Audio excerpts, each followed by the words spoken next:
The first sound Zuri Carter heard that morning was laughter.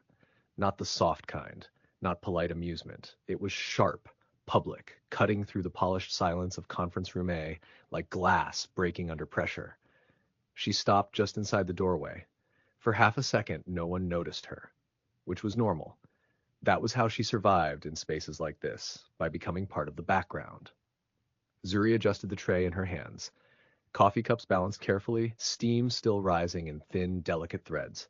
The scent of roasted beans mixed with expensive cologne and polished wood, wealth dressed as routine. Inside the room, the executive meeting was already underway. Glass walls, city skyline, power sitting comfortably in leather chairs. And at the center of it all, Joon Kang. He didn't look at her. Not when she entered. Not when she moved behind the long conference table. Not even when she set the first cup down with quiet precision. But someone else did. A senior executive leaned back, eyes flicking over her uniform. Then came the smile. Thin, dismissive. "Careful," he said lightly, loud enough for the room to hear. "We don't want another incident like last week." A few people chuckled. Zuri's fingers tightened slightly around the tray. She didn't respond. She just moved. Cup by cup, step by step. Then, it happened too fast. A slight shift in the room, a chair pushed back. Her elbow caught the edge of the table. One cup tilted. Coffee spilled across a stack of printed reports. A quiet gasp. Zuri froze. Her breath caught in her throat as heat rushed to her cheeks. I'm sorry," she said immediately, stepping forward, grabbing napkins. "I didn't..." But the damage wasn't what mattered. Not really. It was the way they looked at her, like she had confirmed something they already believed. Someone laughed. Then another, and then the room followed like it had been waiting for permission. Zuri stood there, napkins trembling slightly in her hand, as laughter filled a boardroom that had never once protected her. Joon Kang finally looked up. Just once. Not at the spill, not at the papers, at her. A pause, a fraction of silence that no one else seemed to notice. Then his voice, calm, controlled, almost indifferent. "Maybe next time," he said, leaning back slightly, "we let professionals handle this level of work." The laughter grew louder. Zuri didn't move, didn't speak, didn't give them the reaction they wanted. She simply lowered her eyes, cleaned the spill quietly, and placed the tray down with steady hands. But something inside her shifted, not loudly, not dramatically, just enough to never go back to how it was before. And when she finally turned to leave, no one stopped her, no one called her back, and behind her, the laughter followed her all the way into the hallway like a memory she would not be allowed to forget. The elevator doors closed too slowly. Zuri stood inside alone, still holding the faint sting of that boardroom laughter in her chest, like something that refused to dissolve. Her reflection stared back at her in the mirrored metal walls, neat hair, clean uniform, composed face, but her eyes didn't match the image. They looked tired, not from today, from years. The elevator descended smoothly, too smoothly, like the building itself had no memory of what just happened upstairs. Her phone vibrated. Once, then again. A message from Tasha. "You good? I heard about the spill." Zuri stared at the screen for a moment too long. Then she typed, "I'm fine. It was just coffee." But her thumb hovered before sending, because it wasn't just coffee. It never was. The doors opened on the ground floor lobby, gold accents, marble floors, quiet luxury pretending to be neutral. Zuri stepped out, and almost immediately, she felt it again. Invisible. People passed her without seeing her. Executives walked past with clipped conversations and expensive watches. No one looked twice, except someone did. Near the glass entrance stood a man she hadn't noticed before. Tall, still, composed in a way that didn't ask for attention, but took it anyway. Joon Kang. Not the version from the boardroom. This one wasn't speaking. Wasn't performing power. He was simply observing. And somehow that made him more unsettling. Their eyes met. Briefly. Zuri paused without meaning to. Something in his expression shifted. Not curiosity exactly. Recognition, like he had already seen her before she entered the room. Zuri looked away first. A habit. A shield. She walked past him toward the exit, but as she passed, his voice came quietly behind her. Not loud enough for anyone else to hear. "You didn't deserve that." Zuri stopped, just for a second. Her fingers tightened around her bag strap. She didn't turn around immediately. When she finally did, he was still looking at her. Not like the others. Not like she was background. Like she was present. It was just coffee, she said softly, almost automatically. Joon's gaze didn't change. No, he replied, a pause. Then quieter. It wasn't. The air between them shifted in a way Zuri couldn't explain. Uncomfortable, heavy, strangely safe. Before she could respond, someone called his name from across the lobby. He looked away first this time, but not before one last glance. Like he was memorizing something he didn't understand yet. Zuri stepped outside into the city air, cold, loud, real, and for reasons she couldn't name, she felt like something had just started. Zuri told herself she wouldn't think about him again. That was the rule. People like Joon Kang didn't belong in her mental space. People like him didn't notice people like her, and yet, every time she closed her eyes, she saw the same thing. Not his wealth, not his presence, his gaze. Calm, unrushed, unbothered, like she was something worth pausing for. It annoyed her more than it should have, because it didn't fit her reality. That afternoon, Zuri was assigned to deliver documents to the executive floor again. She almost asked to be reassigned. Almost. But she didn't, because she never did. The elevator ride up felt longer this time, like the building itself was heavier. When the doors opened, the executive corridor was quieter than usual. Too quiet. Until she saw him. Joon Kang stood near a glass conference room, speaking with two senior executives. Perfect posture, controlled expression. A man who never looked rushed because nothing dared rush him. Zuri tried to pass unnoticed, she really did. But as she stepped past the glass wall, his conversation paused. Not fully, just enough. His eyes shifted, found her again. Zuri kept walking. One step, then another, pretending she didn't feel it. But she did. Behind her, one of the executives lowered his voice. Is she the one from yesterday? Joon didn't answer immediately. That silence said more than words. Then, her name is Zuri, he said calmly. The executive blinked. You know her? A pause. Longer this time. Joon's gaze stayed on her as she walked away. I'm learning. Zuri didn't hear those words, but she felt them anyway, like a shadow behind her she couldn't outrun. She reached the end of the corridor and finally exhaled. Slow, unsteady, and for the first time since stepping into that building, she wasn't sure if she was being watched because she was invisible, or because she wasn't anymore. The invitation arrived without warning, not through assistance, not through the usual corporate chain, directly. To Zuri Carter. She stared at the email for a full 10 seconds before she even blinked. Private executive session, required attendance.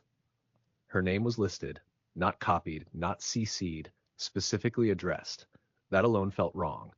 Zuri sat back slowly in her chair. Around her, the office buzzed like usual, phones ringing, printers humming, voices blending into corporate noise. But inside her, everything had gone still. She wasn't supposed to be in meetings like that.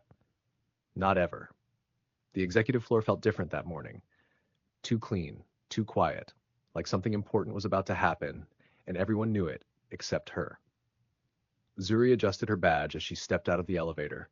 Her reflection in the glass walls looked composed, but her hands didn't feel steady. As she walked toward the boardroom, she noticed it, the shift. People weren't ignoring her today, they were watching her, watch openly. Not openly, but in fragments. Side glances, whispers that stopped when she passed. Something had changed, and she didn't know what it was yet.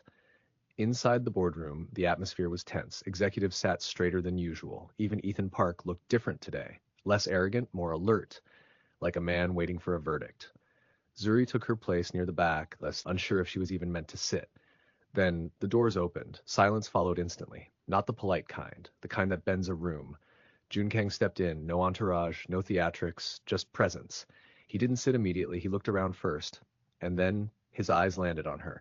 Zuri felt it instantly. The room didn't matter anymore, only that gaze. Joon spoke calmly, "We begin now." A pause, then, almost casually, "Zuri, stay." Every head turned. Zuri froze, because in that single word, the rules of her entire world had just shifted. The room stayed silent. Not the comfortable kind. The kind that settles over people when they realize they're missing a piece of the story. Zuri remained standing near the back wall. Every executive in the room had looked at her before, but never like this. Never with curiosity. Never with questions. Joon Kang stood at the head of the table, calm as ever, as if he hadn't just singled out the least important person in the room, or at least the person everyone believed was the least important. "Close the doors." His voice was quiet. Someone obeyed immediately. The heavy glass doors slid shut. The sound seemed louder than it should have been. Zuri felt every pair of eyes in the room, especially Ethan Park's. His confusion wasn't hidden well. Neither was his irritation. Today's agenda has changed, Joon said. Several executives exchanged glances. That wasn't normal. Nothing about today felt normal. Joon picked up a thin black folder from the table, then looked directly at Zuri. Come sit. The words landed heavily. A few people visibly stiffened. One executive nearly dropped his pen. Zuri blinked. Me? A faint smile touched Joon's face. The first one she'd ever seen. Yes, you. The room watched as she slowly crossed the space. Her heels sounded impossibly loud against the polished floor. Every step felt unreal. When she reached the table, there was only one empty chair left. It sat beside Joon. The realization swept through the room immediately. Nobody missed it. Neither did Ethan. His jaw tightened. Zuri hesitated, then sat. The chair suddenly felt far too important. Joon opened the folder. Han Global officially changes ownership today. A ripple moved through the room. People already knew the acquisition had happened, but not the details, not the new structure, not the decisions.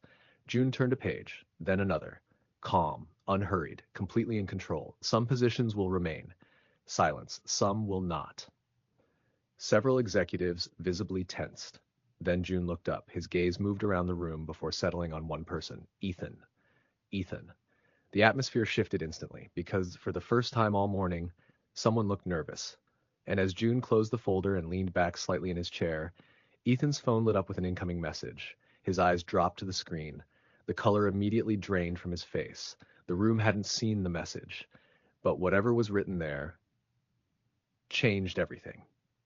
Ethan stared at his phone. For a moment, he forgot where he was, forgot the boardroom, forgot the executives, forgot the meeting. The message was short, only 2 lines, yet it felt like a punch to everything he thought was secure.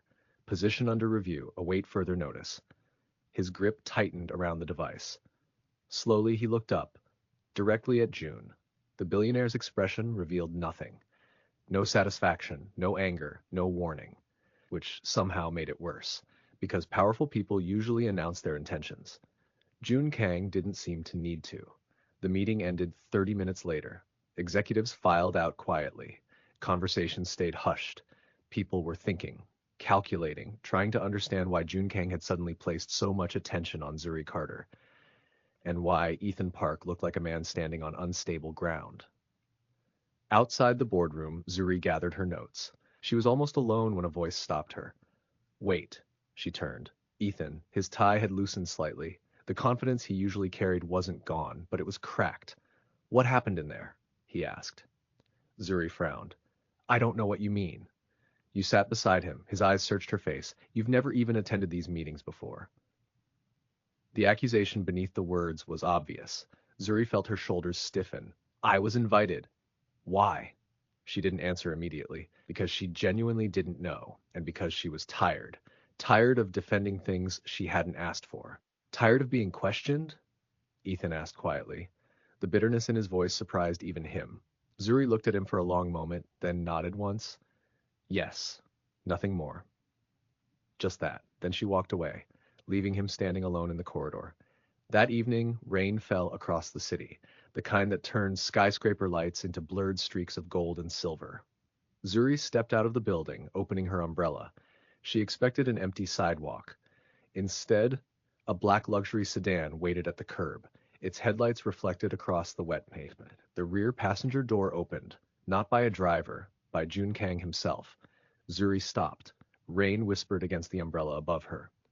Joon stood beside the open door, one hand resting on the frame. His expression remained calm, unreadable. Yet there was something different in his eyes tonight. Something deliberate. Let me take you home. The city noise seemed to disappear. Zuri's pulse quickened. Because deep down, she knew accepting that ride would change something. And when she looked into Joon's eyes, she realized something even more unsettling. He already knew it too. Rain tapped softly against the roof of the sedan. For a moment, neither of them spoke. Zuri stood beneath her umbrella, staring at Joon. The city moved around them in blurred lights and reflections, but the space between them felt strangely still.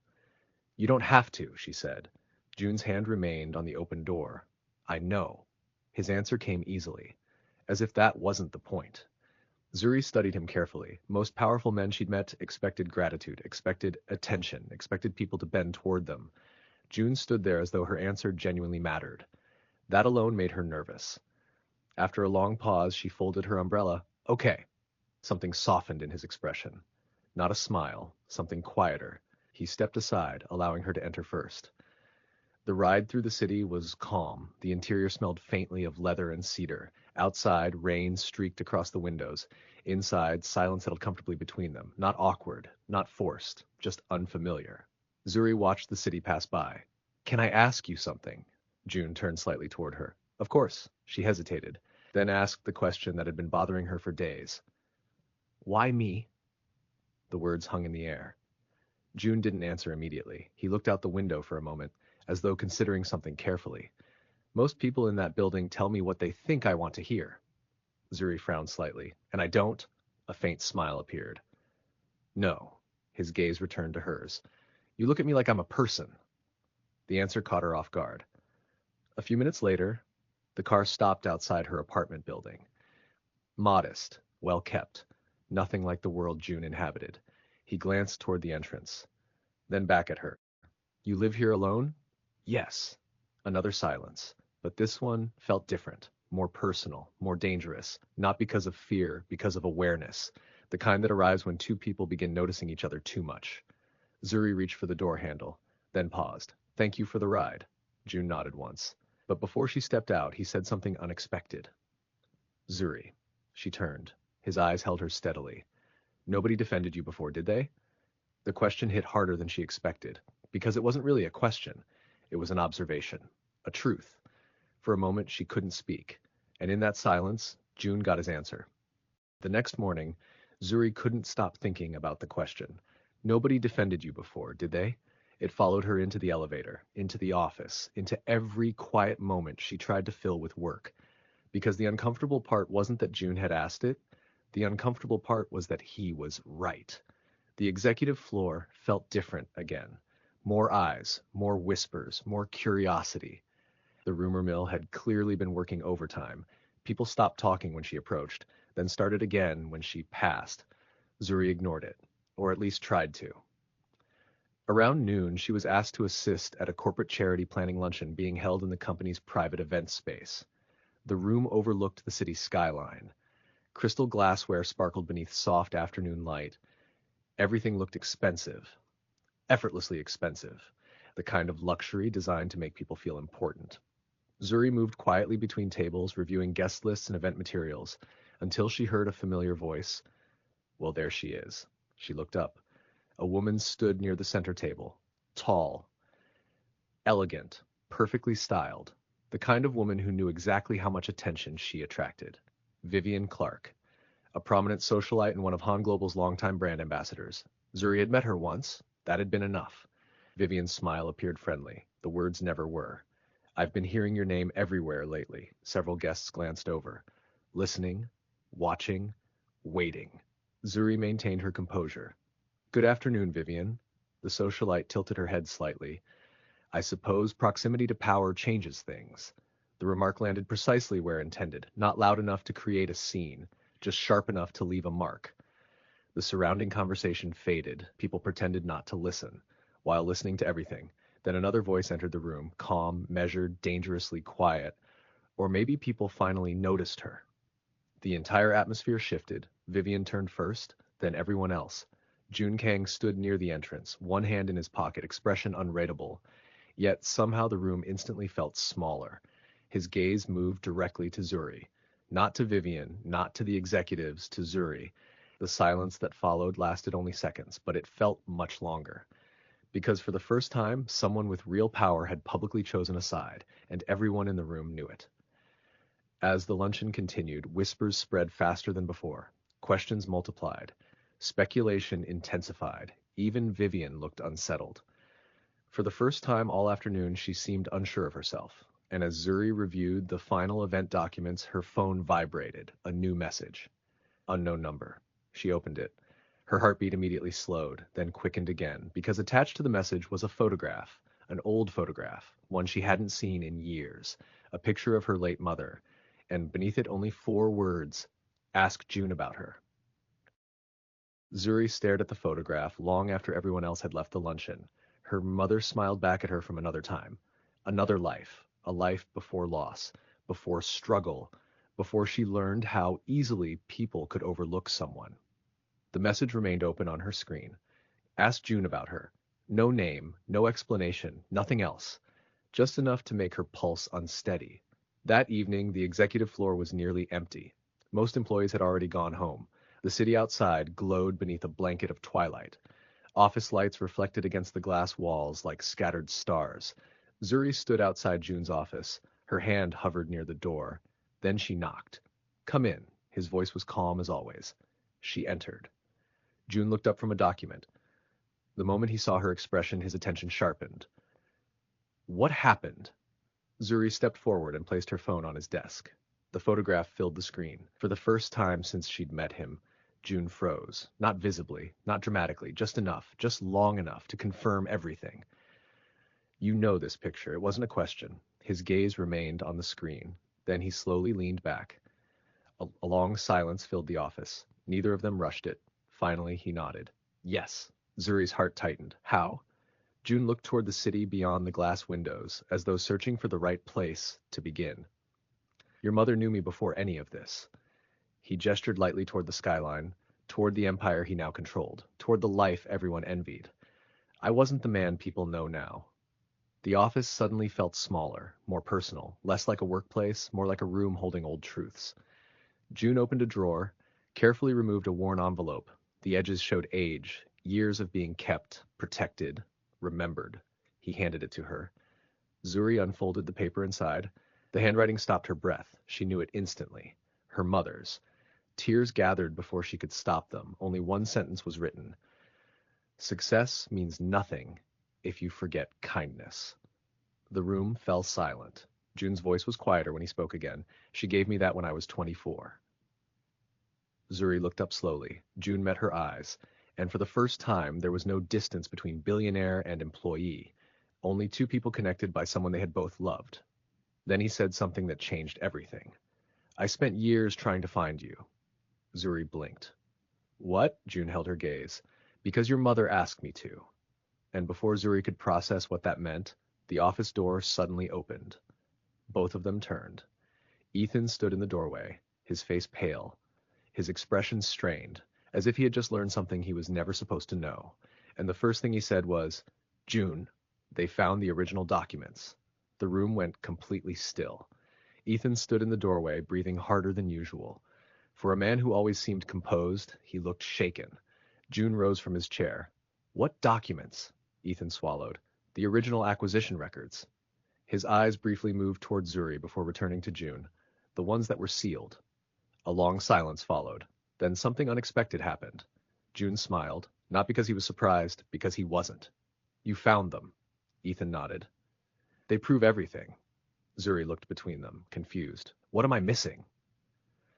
June reached for the folder Ethan was holding, carefully opening it. Inside were documents, letters, and legal records connected to Han Global's acquisition. But one page sat on top, a personal letter addressed to him from her mother. Zuri's heart stopped. June handed it to her. With trembling fingers, she unfolded the paper. The first line blurred instantly through tears. Not because she couldn't read it, because she recognized the handwriting. Again. Her mother's voice seemed to echo from the page, a final wish, a final request. A request asking June to watch over the daughter she worried she might leave behind too soon. The office became silent. Not painful silence. Healing silence, the kind that arrives when pieces finally fall into place. Weeks later, Han Global hosted its annual gala. Crystal chandeliers illuminated the ballroom. The city's elite filled the room. Executives, investors, media, socialites, everyone who mattered. And for the first time, Zuri wasn't standing at the edge of the room. She stood in the center of it, wearing a midnight blue gown, confident, graceful, completely herself, no longer shrinking, no longer apologizing, no longer invisible. Across the ballroom, Ethan watched quietly. Regret sat heavily in his expression, not because someone else had won, because he had failed to see what had been in front of him all along. And just when the evening seemed complete, June stepped onto the stage. The room quieted immediately. He spoke about leadership, growth, responsibility. Then his eyes found Zuri. and everything else disappeared. This company taught me many things, he said, but the most important lesson came from someone who never asked for recognition. The room followed his gaze, straight to her. Emotion tightened in Zuri's chest. Joon stepped down from the stage, walked across the ballroom, and stopped in front of her. No hesitation, no uncertainty, only certainty. The kind people spend years searching for. He held out his hand, and in front of everyone, he chose her, publicly, completely, without reservation. The applause began slowly, then grew louder and louder, until the entire ballroom stood, but Zuri barely heard any of it, because for the first time in years, she felt seen, not for what she could do, not for what she could give, but for who she was. And somehow that changed everything. And just like that, everything changed. Not loudly, not dramatically, but in a way that could never be undone. Because some people spend years being overlooked, only to discover their worth was never hidden at all. It was simply waiting for the right people to recognize it. If you followed Zuri and Joon's journey from the beginning, I'd love to hear your thoughts. Have you ever watched someone be underestimated for so long only to realize they were the most valuable person in the room all along? Leave a comment below and share your favorite moment from the story. If you enjoyed this story, don't forget to like the video and subscribe for more emotional, cinematic romance dramas. And I'll see you in the next story.